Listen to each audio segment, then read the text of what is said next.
Hi there. Welcome to Sunday Journal. I'm Grady Colleen, and today I'm joined by a special guest from the Cape and Islands Association of Realtors. Do you mind introducing yourself for our listeners? Ryan Castle, I'm the Chief Executive Officer at the Cape Cod and Islands Association of Realtors and Multiple Listing Service. Awesome. Thank you so much for joining me for this conversation. Thank you for having me. So of course, it's real estate on Cape Cod. It's a hot topic. It's a hot market. So there's been a lot of things developing over the past 3 years. We've caught up with you a few times, mostly over the phone, first time in the studio. But lately, we had some interesting news on Nantucket. We have a record-breaking sale of $38 million. We wanted to jump off from there, just talk about how the market is currently. Can you give us a general update, maybe a couple of comments on what you think of this $38 million sale? I mean, when you talk about large sales, it's really what comes on the market, right? Because all of these really high-end stuff is all once-in-a-generation kind of property. And so, like, for example, in Barnstable County, the largest sale is like $20 million. But there's probably houses there's a house for sale that's more than that. But, there are houses that would sell for more than that.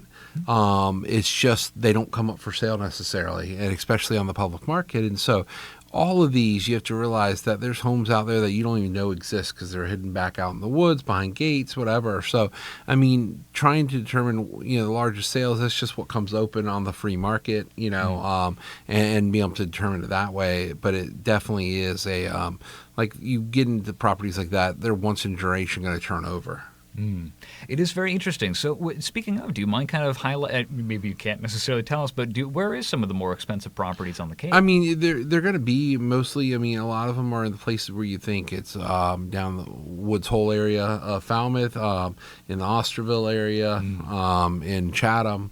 Where the places where you would think they would be, Martha, obviously the ones in Edgartown and out in Aquina and Chilmark and that kind of stuff, and then also on Nantucket.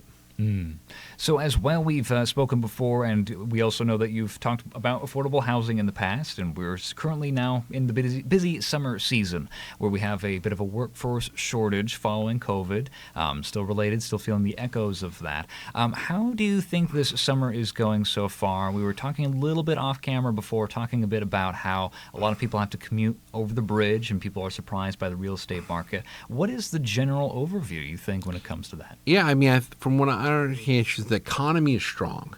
And I say the economy is strong because hotels are reporting good occupancy, the businesses are reporting good sales.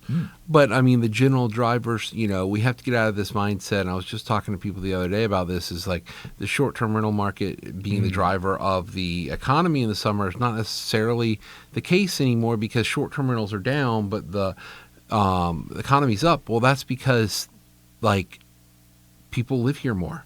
More people live here now than they did pre-COVID, right? And so you have, a softer, on the vacation rental side, you're having a softer vacation rental market compared to 2020, 21, 22, which kind of like in the real estate sales market, we're not going to hit those levels ever again in any kinds of markets like this, right?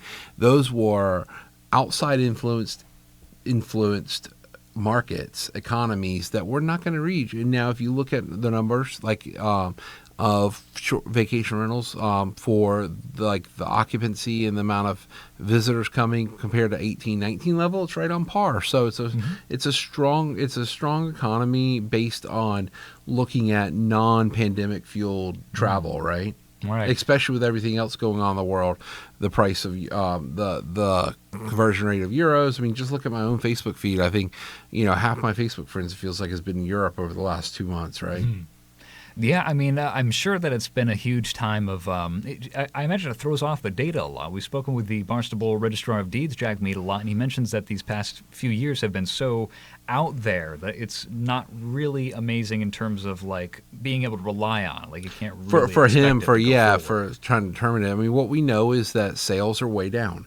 And sales are way down for a variety of reasons. The main reason is that there is nothing else to buy. I don't think people understand how little inventory there is.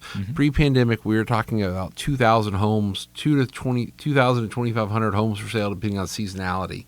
Now, July, which is supposed to be one of our hotbed of inventory, we're down 380 single-family homes on the market in Barnstable County. And, the reason for that is, mortgage rates. People bought, and a lot of homes turned over in, I talk about this, the borrowing of buyers. So in 2009, 10, and 11, and 12, when we had that first-time home buyer tax credit, that $8,000 out there, we didn't create new home buyers for that tax credit. We borrowed buyers that were going to buy in 12, 13, 14, and they moved their purchasing decision up. And so you have to look at our market with the decrease in sales and look at, we borrowed buyers from this year, next year, the year after, because 99% of the agents I talk to 100% of the agents I talk to had 99% of their buyers over 2020 to 2022 were going to be Cape Cod buyers at some point. They just moved their timeline up. Whether it was 6 months, a year, 3 years, those that did move it up, right? They were going to retire here in 5 years, but now they're working remote, or they were going to buy a second home here in 6 years, but now they can live here year round, or they were going to buy a second home here in 5 years, but they had more free time because they were, they're working hybrid, so they went ahead and bought the second home now. So like, everyone was going to buy here anyways. And like, even people that are moving here to work year round, I know one couple that I've been told about that moved here at 40, they were probably going to be buyers here at 65. Oh, because they were from the Cape, right? Or when they retired, right? So even if it's a 20 or 25 year move up in their time frame, they were going to be buyers here eventually. So that's one less person to buy in a future year. That is very interesting. I mean, that's a very long scale too, 25 years potentially. So we could be seeing the after effects real estate wise for over 2 decades. Absolutely, because you're talking about buyers that now can work remote or work hybrid that were never maybe they'll move up and change their house here, but probably not, because what we're seeing nationally is pre-2008, people generally moved every 7 years. Now, after post-2008, 2012, 2020, we were seeing that national average creep up to about 12 years. Now it's like 15 or 17 that people are willing to own their house for, especially these people that are in these low fixed-rate mortgages. So, I mean, I think you're going to see long-lasting implications from the low mortgages and the pandemic moving going forward. Interesting. So do you think a lot of people now with that in mind are like trying to be very conscious about, like, they want to get the right home first and foremost? Like, are they a little bit more cold feet? Or they're willing to renovate it to make the home they want. I think they're definitely making sure they're taking the right choice. Because if you want to be on Cape Cod, there's not a huge selection of homes to go sell and buy the next one. I think people are looking at that, but there also means they're jumping too, because if that one neighborhood you want to be in, there's a house that comes up for sale in it, you're going to probably jump on it. That's very interesting. Do you have any statistics or even just anecdotes about how far or not as far people are willing to move nowadays compared to earlier decades? I mean, I think all around the country, people are willing to move further a little bit, but they're making those choices two reasons they have to make that choice. One is for affordability, right? Because if you, I saw this in some recent data I was looking at, is people that may want to be on the lower outer Cape are now living on the upper Cape. People that want to be on the upper mid Cape might be off Cape now, right? So that's affordability concern, and the others be around family, things like that. We did see quite a bit of retirees that moved off Cape back to around their families during pandemic, or realized that maybe with little Johnny's basketball practice or hockey practice, they don't come out here as much as we thought they would. So let's go be around them as grandparents. Sure, understandable. So there's always this kind of interesting blurry line when it comes to just off Cape and whether or not, do you kind of consider that to be of the same factors influencing like Plymouth area, Wareham area as on Cape? Or? I mean, so Cape Cod, I would be a purist when I say it doesn't have to be on this side of the bridge, but it has to be in Barnstable County, right? I consult that. Sure. As you start getting off Cape into Plymouth, into Wareham, and really the South Coast, what we're seeing a lot more is buyers that were looking at the mid to upper Cape ending up on the South Coast, and they're discovering the South Coast a little bit more. I see. So down through that area, and so you're going to see that as affordability becomes a concern, and maybe they'll find more affordability for what they're looking for, the home they're looking for. They're tending to go to the South Coast rather than the South Shore. Speaking of change, how long have you been in this local real estate market, if you don't mind me asking? I've been the CEO of the association for 9 years. Okay. In that time, can you kind of talk to some of the major changes that you've noticed in terms of? Yeah, I mean, I think there's a more direct focus from the community on housing affordability. Like, we knew that it was going to become a problem, years ago, but we've seen housing prices, in my 9 years here, almost more than double, right? From the standpoint of median sales price, inventories deplete like 90%. So, it's just what was on the periphery before is now more shining focus, right? Mm-hmm. We always had some seasonal employment issues, some business workforce issues. It's gotten worse, right? It's extended from what I would call like service industry jobs to more white collar traditional jobs, right? Like, where's someone that makes $60,000 to $80,000 a year in a white collar job supposed to live at this point? Mm. I've been highlighted to me already several times before with local community leaders about this kind of disappearing middle sections that you're not really seeing as much of anymore, especially with some of these $1-million homes and whatnot around the region. As well, I want to talk about some of the, speaking of upgrades that need to be made to houses or renovations, we've had changes to the Title V septic regulations, the interlap between infrastructure and health versus real estate. Is that something that's going to be factoring a lot more into with purchasing of homes, about whether they have to I think upgrade, this. I think you'll find out in the next 2 years, as the towns have 2 years to get a watershed permit. Mm-hmm. And I think at the end of the day that a town is doing malpractice to their residents not mm-hmm. to go and get a watershed permit and not to figure it out. Mm-hmm. But I mean, a lot of these are going to involve town meeting votes, and there's going to be some towns who have had failed town meeting votes recently. Falmouth had a failed town meeting vote on its sewer expansion. I mean, some other towns are going to be struggle to try to figure this out, especially in a 20-year time frame. So, it's going to have to. We're going to have to get serious. I mean, every town has been serious about wastewater, but we're going to have to show support at the town meeting for it, because if not, it's a huge bill that's going to be to homeowners at the end of the day to upgrade these. And so I mean, I think moving forward on these comprehensive wastewater management plans and the watershed permits is a must for towns, not only for the environment but also for the fiscal responsibility of homeowners. It's very so. I almost wonder if the towns that apply for watershed permits, is that going to be something that becomes like desirable? Like, I'd rather buy real estate. I mean, here let's be clear. I think everyone is. I mean, obviously, sure. I've been spending a lot of time talking about the disclosure requirements that sellers are required to disclose. They're in an NSA, a natural resource NSA now, nitrogen sensitive area, and so I think you're going to start seeing those conversations perk up in transactions. Mm-hmm. Well, what does that mean? How am I going to do this? And so hopefully these town officials will get a lot of pressure from the citizens to make sure they're getting watershed permits and sticking to it. Mm-hmm. It's very interesting with the infrastructure. Actually, speaking of as well, another major topic of the Cape is broadband accessibility. That's been hot on the tongues of several people. I know Barnstable County commissioners have recently been discussing ways to improve upon that as well.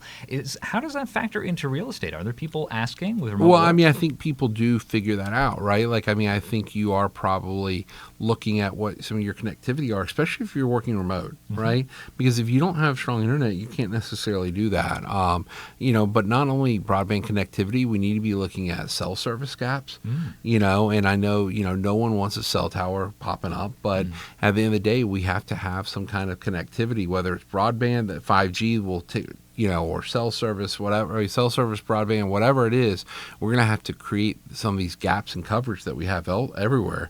Or because people will look at their cell service at their house when they're looking at a house for sale, see how strong it is, and then try to figure out how to solution around it. That does kind of remind me of those lots of infrastructure projects, and for example, like windmills, and now we're having offshore wind development south of Martha's Vineyard. I imagine that there's so many different factors that go into being a real estate agent in this area, but are you keeping an eye on things like that? Yeah, we definitely do, and I think we do a strong job keeping our members informed, and what's going on and their requirements around it, but also, I mean, we have a pretty active advocacy presence to be pushing these and telling members about it, what's going on, and educating them on these factors. Yeah, because it is the Cape and Islands for you guys. You have the whole region essentially, so you have a lot of coverage involved in this. So a lot of I'm assuming a lot of plates spinning with some of the latest developments on offshore wind as well as. Yeah, I mean, and we get involved with something. We're very steadfastly against the whole tech dumping in the Cape Cod Bay, right? Because even if it doesn't have the water effect, one thing, but also just the reputation effect. right? Of saying, oh, there was radioactive material dumped in Cape Cod Bay. So I think when you look at a lot of that stuff, yeah, we have our hands in a lot of pots working at. Mm-hmm. Now, just because I wanted to highlight what you guys do in general, do you have a few programs or some initiatives that you wanted to talk about as of late? Yeah, I mean, really, we exist to kind of empower our members and make them more professional in the real estate market, but also to make sure that we're promoting the idea of property ownership and home ownership and property rights and housing affordability and availability, and that we're attractive as a region with infrastructure, with everything else. And so, the big thing I think is talking about Housing Protect Cape Cod, that we're a coalition that we're in with the Housing Assistance Corporation of Cape Cod, the Cape Cod Builders Remodelers, Cape Cod Chamber of Commerce, and how I know we're being successful is that there's starting to be people pushing back around housing affordability and availability issues. And so as opponents to housing step out and talk about how they don't want any more housing, that they say we're full or whatever else, then I would say, we're making real progress. But, we're dedicated to creating housing that will protect the future of Cape Cod by creating year-round opportunities for housing. Now, this bears to mind there's been zoning bylaw changes recently for Hyannis to encourage more mixed-use developments as of late, possibly living over stores and whatnot, and changing some of the ways the streets are set up, particularly going from 1 lane to 2 lane in the future potentially. Do you have comment on that? Is that a good idea? Think anything, the Barnstable zoning changes in Hyannis were good because it created more predictability, and what people want is a predictable process, right? And then that is why people always say, well, how come people go 40B? You might hear 40B, right, a lot. And it's because that's the least path of least resistance. And so developers who are putting up their own money, I mean, this is money that they're putting up and risking, right? It's not a guarantee that's going to work, but they're risking it, and they go the path of least resistance.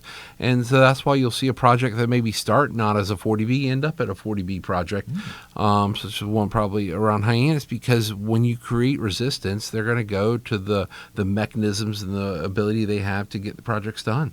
Because this is real money that we're talking about. And as we've already discussed before, real estate on Cape Cod, a lot can be sunk in quickly. Yeah, I mean, it's not easy to go through these approval process, put money up for land, even if it's just an option on land until you get project approval. These are complicated things, and then people want to come and tell you, well, I wish you do like 8 more less units, or I wish you do this kind of affordability restrictions and all this. And you're like, well, you're not running the numbers to tell me actually if this project's going to work that way.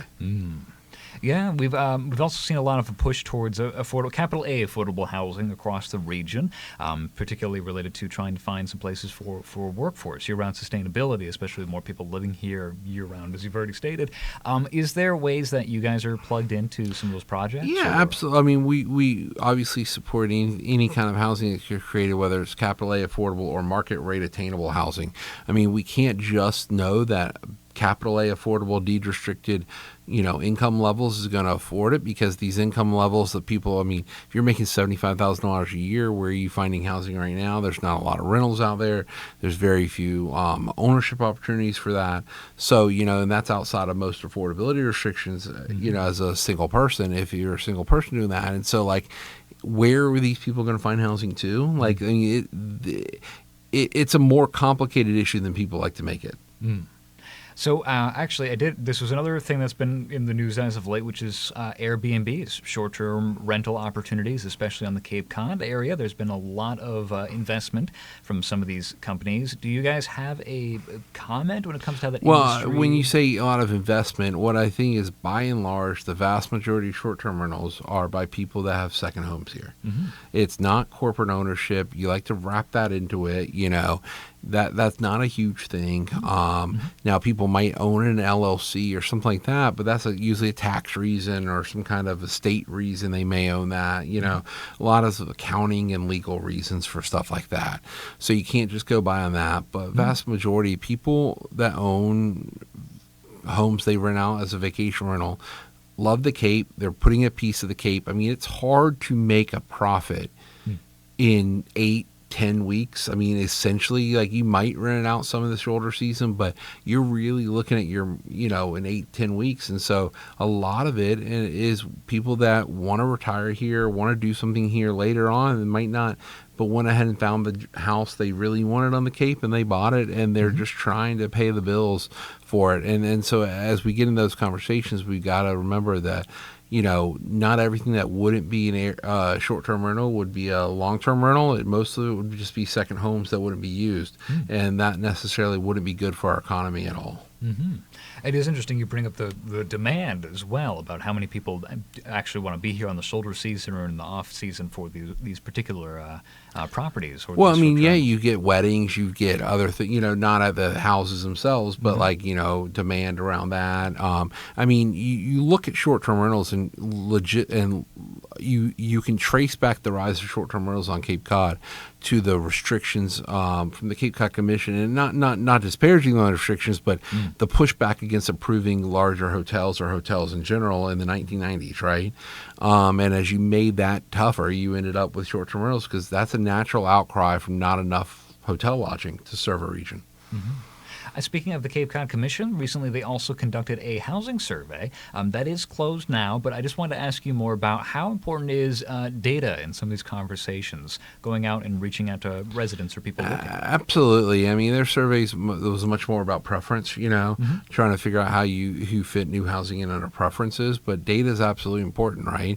Like the idea that we only have 385 single-family homes for sale. People feel that there's a lot more. What does that even mean? That means that if no more homes came on the market, we'd be out of homes to sell in less than 2 months. Wow. Things like that. Like, I mean, at one point, because that's a demand feature too, and this demand side has dried up. I mean, but at one point during the pandemic, it was like 3 weeks.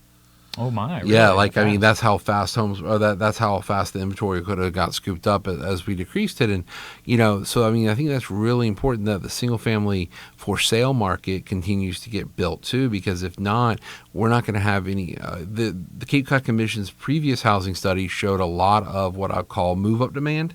I mean, there's a lot of people in homes that are less expensive than they could or want to live in. But there was no home available there either. So if you build housing at all income level, at all price levels, you'll free up housing below that price level for that move up buyer.